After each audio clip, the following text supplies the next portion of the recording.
Hey, it's SickBoy for the Gaminganarchist Collective, and welcome to the Anarchic Eye for the 29th of October 2013.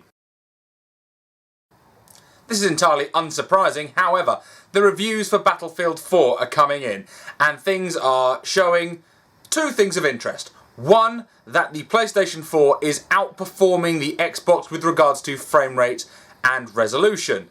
The PS4 coming out at 900p, and the Xbox One coming in at 720, neither of which are actually HD, which is the second point, being that neither of them can actually seem to natively render at 1080p, which is slightly worrying when you consider the power of the Frostbite Engine 3 they're using, considering that the PC can easily run at native 1080p.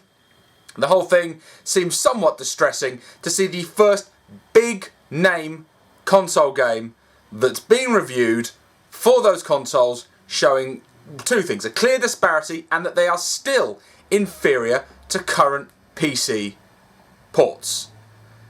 I really hoped this would see the consoles jump ahead of PC, for there to be a lag, for them to spend a couple of years up front really pushing the boundaries while PC hardware kind of caught up with that, and then they went forward. I know that was a vain hope, given that they were using PC architecture essentially, but I kind of hoped that these new machines were going to show more. There was a lot of rumour, and I took a fair amount of stock in it, and here is the first bit of concrete evidence to clearly state that neither are any better than PC, but it does appear that certainly with DICE, certainly with the Frostbite engine, surprisingly given that EA have been kissing Microsoft's arse, the PS4 is clearly showing a marked increase, although I'm sure really, to be honest, it's fairly negligible, but there is clearly an advantage with the PlayStation 4 when it comes to resolution and frame rate. Well, there's been an update to the Microsoft terms of service with regards to the Xbox. What they're saying now is that if you are to pair apps with your Xbox Live account, they reserve the right to screen the contact emails, the birth dates, any information that you have there to make sure that they pair up. What they're trying to clamp down on here is the sharing of online apps. Say, for example, with LoveFilm and Netflix, things like that, you can use it on multiple devices. So clearly people have been, I'm sure that that's the case, sharing their password around, and they're sharing their Netflix account, say, and I believe it's up to 8 machines, which, is beneficial to the consumer. Obviously, technically speaking, it is a fraudulent act. To be fair, it is a fraudulent act, and Netflix isn't that expensive. However, that's a thing that's been available. That is something that their new terms of service will intentionally restrict, which again all goes to show Microsoft's general push towards stranglehold when it comes down to licensing rights to the individual user. We all remember the stories a long time ago that first came out that the Kinect will utilise the facial recognition technology in order to say whether someone is actually licensed to watch content without actually an additional charge coming about. This all seems to be a real, genuine, evidentiary step of moving towards that conclusion.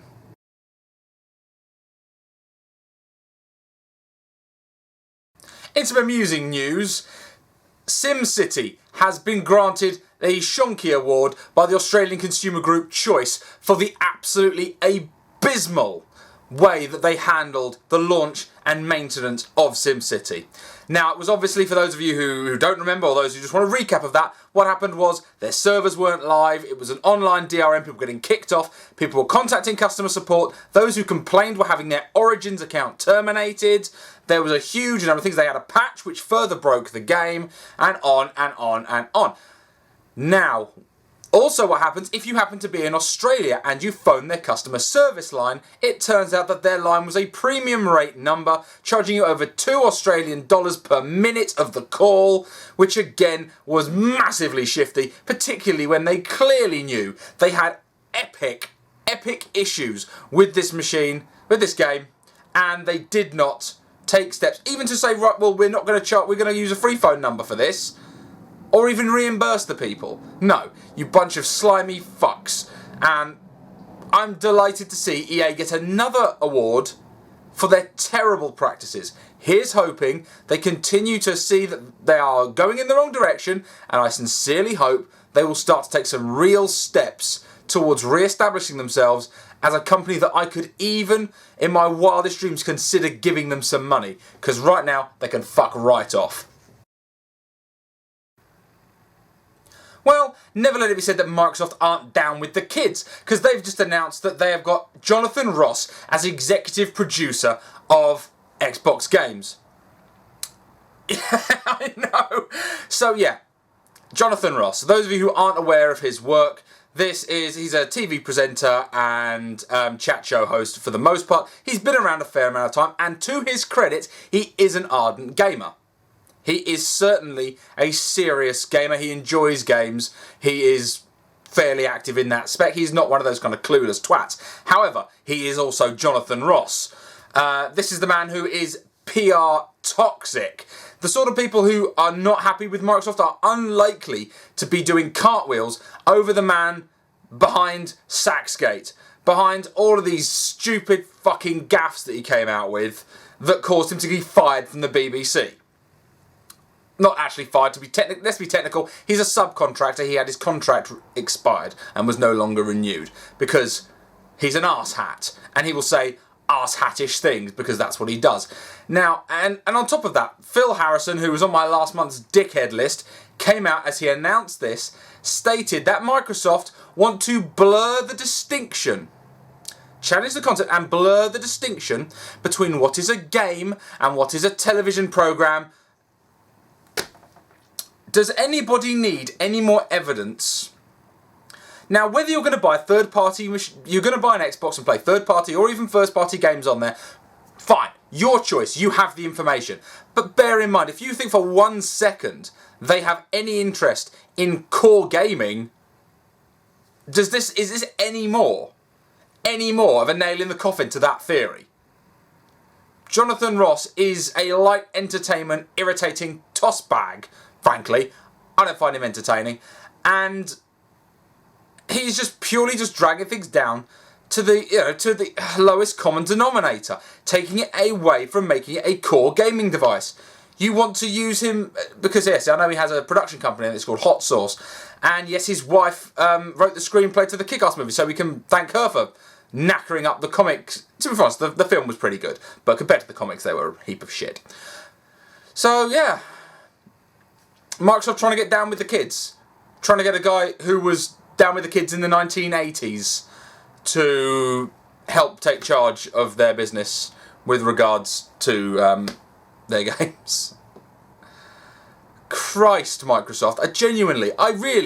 I'm really, the more you see these things, the more you see that realistically the only things separating Sony and Microsoft in general, other than the fact that it's just that Microsoft are terrible at speaking about these things, and they come up with these bad ideas, and they don't just keep quiet about them and then can them when they're not popular. Oh no, they just trot out and act like bellends and continuously tell you that they're right and you're wrong.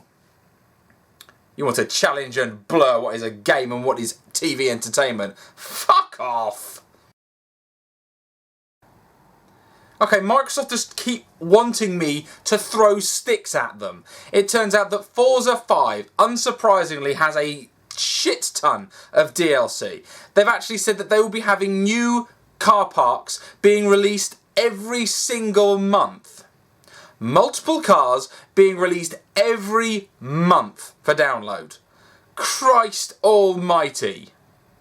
Do you know, I'm going to sound like an old man here, but when you play games like Gran Turismo 3, say, or 4, I can't remember if 4 actually had any DLC, so correct me if I'm wrong there. But say, for example, Gran Turismo 3 on the PlayStation 2, before there was internet capability on those machines.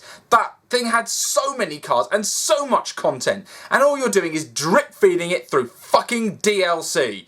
Christ! Do you not realise what it is that is knackering the sales of games like Forza? Because people can't be fucked for it. One of the contributing factors that things like Rockstar died out is because the DLC packs of song after song after song, like the game wasn't expensive enough as it was DLC to death. Selling bulk packs that you get cars for free in your DLC. Christ almighty! Start as you fucking mean to go on, Microsoft. These are your launch titles. And this is what you're doing with your launch titles. I shudder to think what you're going to be doing in 5 years' time with this tech. Christ almighty. Anyway, guys, thanks a lot for watching. You'll be looking through the 2020 vision of the Anarchic Eye. I'll catch you guys later.